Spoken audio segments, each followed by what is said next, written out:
गौतम बुद्ध का जीवन प्रेरणा और ज्ञान से भरपूर है। एक समय की बात है, मगध राज्य में अंगुलिमाल नाम का एक कुख्यात डाकू रहता था। वह इतना क्रूर था कि उसने 100 लोगों की हत्या करने का संकल्प लिया था और उनकी उंगलियों की माला अंगुलिमाला बनाकर पहनता था। लोग उससे बहुत डरते थे और उसके इलाके से गुजरने की हिम्मत कोई नहीं करता था। एक दिन गौतम बुद्ध उस जंगल से गुजरने लगे जहां अंगुलिमाल रहता था। लोगों ने उन्हें चेतावनी दी कि वहां जाना खतरे से खाली नहीं है, लेकिन बुद्ध ने कहा कि उन्हें किसी से डरने की आवश्यकता नहीं है और वे आगे बढ़ गए। जब अंगुलिमाल ने देखा कि बुद्ध बिना किसी भय के उसकी ओर आ रहे हैं, तो उसने उन्हें रोका और धमकाया कि वह उनकी हत्या कर देगा। बुद्ध ने शांत भाव से कहा, अगर तुम्हें ऐसा करना है तो करो, लेकिन पहले मेरी एक बात सुन लो।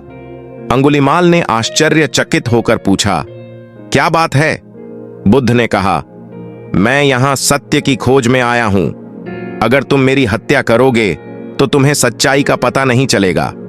अगर तुम वास्तव में बलवान हो तो उस वृक्ष को काटो जो अभी जीवित है। अंगुलिमाल ने वृक्ष को काट दिया। तब बुद्ध ने कहा, अब इसे फिर से जीवित करो। अंगुलिमाल ने कहा, यह तो असंभव है। बुद्ध ने मुस्कुराते हुए कहा, जिस प्रकार एक मरे हुए वृक्ष को जीवित नहीं किया जा सकता, उसी प्रकार एक हत्या को सुधारा नहीं जा सकता। हिंसा का मार्ग सच्चाई का मार्ग नहीं है।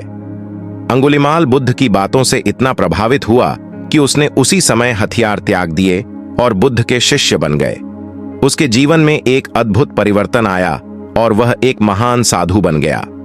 सीख: यह कहानी हमें सिखाती है कि किसी भी व्यक्ति का जीवन बदल सकता है यदि वह सही मार्गदर्शन पाता है। हिंसा, क्रोध और अहंकार से कुछ नहीं मिलता, लेकिन करुणा, प्रेम और सत्य के मार्ग पर चलकर जीवन में सच्ची शांति प्राप्त की जा सकती है।